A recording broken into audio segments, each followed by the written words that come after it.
एहसान। आज हमारे साथ प्रोग्राम ऐसा है खैबर पख्तूनख्वा में मौजूद हैं एशिया के नाकाबिले शिकस्त बॉक्सर रेहान अजहर, जो पूरे पाकिस्तान में रैंकिंग के एतबार से इस वक्त माशाल्लाह से छठे नंबर पर हैं और जाहिर सी बात है वाकई हमारे लिए काबिल फ़ख्र है।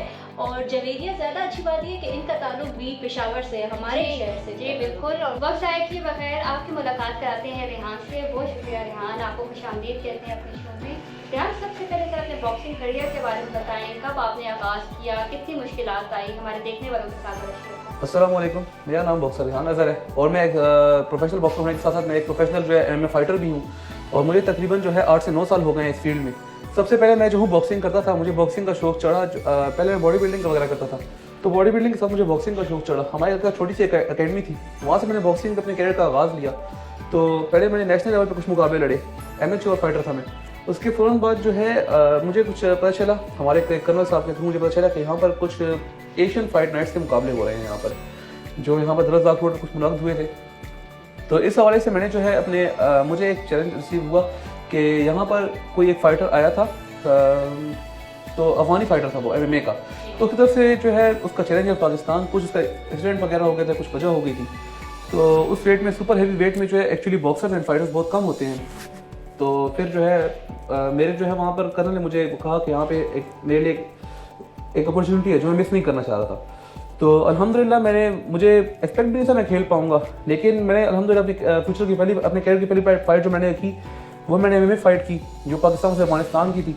और उसमें अल्हम्दुलिल्लाह मेरा 1 मिनट एंड 3 सेकंड मेरा रिप नॉकआउट मेरा जो है रिकॉर्ड है।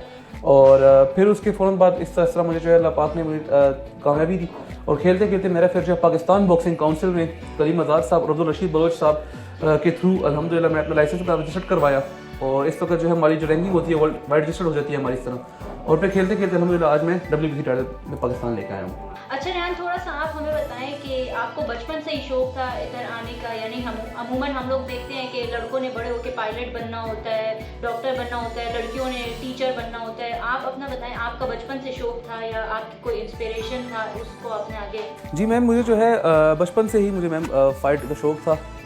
बेसिकली मुझे मार्शल आर्ट्स का शौक था बचपन से, तो इसलिए मेरे बाबा ने मुझे जो है कराटे सेंटर में मुझे डाला था। और मैम मैं बेसिकली आप देखते हैं ऐसे कि जो है कुछ बचपन से बच्चों के शौक होते हैं, कुछ इससे कोई जो लड़कियाँ होती हैं वो ड्रैगन अवस्था देखी हैं, बारबी डॉल्स वगैरह इस तरह वगैरह, और जो लड़के होते हैं वो यही ड्रैगन बॉल्स, जस्टिस लीग वगैरह। तो बचपन से मुझे शौक था इस चीज़ का, लेकिन बस अल्लाह पाक ने रास्ते बनाए और अल्हम्दुलिल्लाह। बचपन से आप लड़ाकू थे? जी मैम, बचपन से ही मुझे शौक था। जी मैम। मैम बेसिकली अल्हम्दुलिल्लाह मैं सबसे पहले जो है अपने जो है इस शहर पेशावर और इस खैबर पख्तूनख्वा अपने इसका शुक्र अदा करूँगा जिनका मुझे सपोर्ट है। सबसे बड़ी बात मैम मुझे सपोर्ट है, मुझे मेरे स्पॉन्सर्स का सपोर्ट है। और इसके बाद मैम मेरे उस्ताद मुहतरम जो अशफाक मोमन हैं जो मुझे ट्रेन करते हैं। मैम मैं अपनी तारीफ़ नहीं करूँगा, लेकिन मैम कुछ लोग बॉक्सिंग में और एशियन इसमें MMA काफ़ी मैम फ़र्क होता है। बॉक्सिंग में हम लोग खेलते हैं रूल्स रेगुलेशन के साथ हम लोग खेलते हैं, और जो MMA फाइट होती है मैम ये केज फाइट होती है। बेसिकली ये केज फाइट होती है और इसमें मैम जो है मीन्स आपको जो है अपने जो आपका ओपोनेंट है उसको आपने नॉकआउट वगैरह करना होता है, तभी आपको विन मिलती है। तो इसमें मैम मुझे जो हमारे उस्ताद हैं और फिर मैम सुपर हैवी वेट के बॉक्सर को ट्रेन करना ये कोई मजाक नहीं है। तो मेरे उस्ताद की बहुत मेहनत है, अक्सर उनको लग जाती है, ट्रेनिंग के दौरान उनको लग जाती है काफ़ी दफ़ा अक्सर जो है हैवी बैग्स मंगवाना, फिर हमें बाकायदा स्पॉन्सर किया जाता है इन चीज़ों के लिए। तो इसी वजह से मैम यही मेरा वो है कि मैं जो हूँ अल्हम्दुलिल्लाह इस वजह से खेलता हूँ। जी। इंटरनेशनल लेवल पर खेलते हुए आप पर कितना प्रेशर होता है? जाहिर बात है आप पर होता होगा कि मुल्क के लिए मैंने ये टाइटल जो है जीत कर आना है, तो उस चीज़ को आप फिर कैसे हैंडल करते हैं? मैम हमें जो है इसका सबसे मुख्तसर जवाब मैं आपको यही दूंगा कि मैम बस इस वक्त हमारे जो है दिल और दिमाग में एक ही मोहब्बत होती है, वो पाकिस्तान मुल्क की होती है, अपने मुल्क की होती है। क्योंकि मैम आप देखिए कि जिस तरीके से जो मेरी पहली फ़ाइट थी वो मैंने जो है अफगानिस्तान में लड़ी थी। तो मैम किसी और मुल्क में जाकर अपने मुल्क का झंडा मदसर बुलंद करना, तो मैम अगर जिस बंदे के दिल में ये चाह होती है तो फिर जो है बस फिर कोई प्रेशर इतना मायने नहीं लगता। वरना क्राउड प्रेशर वहाँ पे सबसे बड़ा प्रेशर तो क्राउड प्रेशर ही होता है, हुटिंग्स वगैरह कुछ अक्सर वहाँ पे आपको आपके उस्ताद का समझ नहीं आता, तो आपको गाइड कर रहे होते हैं फाइट के दौरान कि आपको मतलब अगले अपने ओपोनेंट की ये चीज़ टारगेट करनी है, ये सब टारगेट करना है, टारगेट करना है, समझ नहीं आता इतना क्राउड प्रेशर होता है। लेकिन उस वक्त सिर्फ बंदे को यही होता है कि मैं पेशावर से नहीं आया, मैं जो हूँ लाहौर से नहीं आया, मैं जो हूँ सिंध से नहीं आया, मैं पाकिस्तान से आया हूँ, तो उस वक्त सबसे बड़ी बात यही होती है।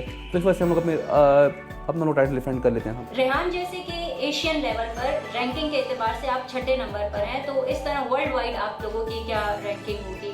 मैम वर्ल्ड वाइड हमारी अपनी एक पर्सनल वेबसाइट होती है जो बॉक्स एक्ट के नाम पर है, जिसमें काफ़ी टैलेंटेड बॉक्सर्स में मौजूद हैं, लेकिन वो सिर्फ बॉक्सर्स की है, जिसमें मोहम्मद अली साहब, माइक टायसन साहब, इस तरह की काफ़ी जो है मतलब हमारे पास जो लेजेंडरी बॉक्सर्स जो हैं, मैनू पैक्यो वगैरह, ये रजिस्टर्ड हैं। तो इस पर मैम जो है इस पर हमारी वो रैंकिंग भी होती है। और इस वक्त जो है मेरी जो वर्ल्ड वाइड रैंकिंग है मेरी 956 है। उसमें सिंपली आप जो है हमारा जो लाइसेंस का सैप नंबर होता है, तो हर किसी को मालूम नहीं है, सिंपल है, उसमें अगर आप किसी बॉक्सर का नेम सर्च करते हो तो आपको उसका सारा रिकॉर्ड आपके सामने आ जाता है। तो इस वक्त वर्ल्ड वाइड रिकॉर्ड में 956 है। अच्छा, माशाल्लाह। एक फाइट के लिए खुद को तैयार करने में कितना टाइम लगता है आपको? एक फाइट के लिए खुद को तैयार करने में मैम हमें जो है चैलेंज मिलता है। सबसे पहले प्रोफेशनल में एमेच्योर में फ़र्क जाहिर करना चाहूँगा। जब एमेच्योर फाइट होता है उसमें मतलब जो है आपको 1 महीना या 45 डेज आपको मतलब मिल जाते हैं कि आपकी इससे फाइट है, एक प्लान फाइट होती है। लेकिन जिस तरीके से जो इंटरनेशनल होता है उसमें मैम इस तरीके से फाइट नहीं होती। उसमें आपको जो बाकायदा बताया जाता है कि आपकी इस कंट्री के साथ आपकी फाइट है, क्योंकि उसमें हमें चैलेंज होते हैं। उसमें लोगों के पास टारगेट्स होते हैं, हमारे पास अपने जो है सारे जो है बेल्ट्स वगैरह होते हैं, तो हमें बकाया चैलेंज रिसीव होता है कि let's suppose America and Pakistan की लेट्स सपोज फाइट है, तो उसमें आपको बकाया चैलेंज रिसीव होता है कि इस आपकी वेट कैटेगरी का बॉक्सर आपको चैलेंज करता है कि मैं तुमसे इस कैटेगरी में फाइट करना चाहता हूँ और वगैरह वगैरह। तो ये हिसाब होता है उसमें। रेहान, आपने मुल्क के लिए वैसे तो माशाल्लाह से बहुत सारे टाइटल्स जीते हैं, अपने नाम किए हैं बहुत सारे टाइटल्स। कोई एक ऐसी ख्वाहिश या कुछ आप जो मुल्क के लिए अचीव करना चाह रहे हो? और फिर ज़रा आप थोड़ा सा बताएं आपके अब मज़ीद आगे फ्यूचर प्लान क्या है? मैम अभी तक मैंने जो है अल्हम्दुलिल्लाह सबसे पहले जो मैंने वो किया है, मैं पाकिस्तान हैवी वेट चैंपियन, मैंने टाइटल ने नाम किया हैवी वेट चैंपियन का।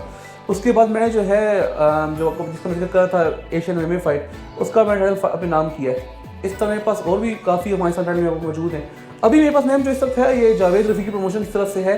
जावेद रफ़ी की एक स्पॉन्सर हैं जो अफगानिस्तान और पाकिस्तान के जो है मैच मेकर हैं, उनकी तरफ से मैम मैंने जो है ये बेल्ट मेरा जो है एक नाइस बेल्ट है मेरा। तो ये अब मैम जैसे आप देखें WBC ये अरेबिक सी टाइटल है मेरे पास सिर्फ, और मैं मैम चाहता हूँ मैं WBC टाइटल लेके आऊँ। तो मेरा सबसे बड़ी ख्वाहिश है पाकिस्तान के लिए। हम आपको कहाँ देख रहे हैं? मैम इंशाल्लाह वज़ोजल इसके बाद जो है मैं अपनी जो फाइट होगी वो इंशाल्लाह इंग्लैंड मेरे एक चैलेंज मुझे रिसीव हुआ है। मुझे तकरीबन 2 दफ़ा चैलेंज रिसीव हो चुका है, लेकिन अपने स्पॉन्सर्स की थोड़ी सी मेरे स्पॉन्सर थोड़े से कमज़ोर हैं, तो इस वजह से मैम मैं जो हूँ थोड़ा सा पीछे रह गया उस वजह से। लेकिन इंशाल्लाह वज़ोजल मुझे किसी अच्छे स्पॉन्सर की तलाश है, उसके फ़ौरन बाद मैं जो हूँ अपने इंशाल्लाह इस फाइट को अंजाम दूँगा। कोई एक ऐसा टाइटल जो कि पाकिस्तान से रह गया हो और वो आपने वापस पाकिस्तान लाना हो? मैम अल्हम्दुलिल्लाह इस तरह काफ़ी बॉक्सर्स मौजूद हैं। जो सबसे पहले WBC मैम सिर्फ जो है आमिर खान साहब के पास था, और अब कैसे काफ़ी ऐसे बॉक्सर्स काफ़ी वेट कैटेगरीज में मौजूद हैं जो पाकिस्तान के लिए ला चुके हैं। अब हम अपने नेक्स्ट सेगमेंट की तरफ जाते हैं, रैपिड फायर। रेहान, हम आपसे क्वेश्चंस करेंगे विदाउट सोचे समझे, जो आपके माइंड में आए आपने जवाब दे देना है, ठीक है? अपनी एक अच्छी क्वालिटी बताएं। बॉक्सिंग। कोई एक ख्वाहिश? Become a world champion. एक पछतावा? कि मैं जो हूँ अब तक मैं जो गर्ल्स फील्ड में अपना टाइम ज़ाया कर रहा था। बॉक्सर ना होते तो क्या होते? बॉक्सर ना होता तो रेसलर होता। लड़के ज़्यादा टैलेंटेड होते हैं कि लड़की? डिपेंड करता है किस फील्ड में, फील्ड डिपेंड करती है। हर कामयाब आदमी के पीछे किसका हाथ होता है? उसके मर्द का ही हाथ होता है। कोई सपोर्ट भी होती? हर कामयाब आदमी के पीछे मर्द का हाथ होता है, उसको आगे पुश कर रहा होता है। ये था हमारा आज का प्रोग्राम। इंशाल्लाह फिर मुलाकात होगी अगले हफ्ते। अगर आप में भी है ऐसा कोई टैलेंट तो नीचे दिए गए नंबर पर हमसे राब्ता करें, हम पहुंचाएंगे आपकी कहानी दुनिया तक। तब तक के लिए इजाजत दीजिएगा। अल्लाह हाफिज।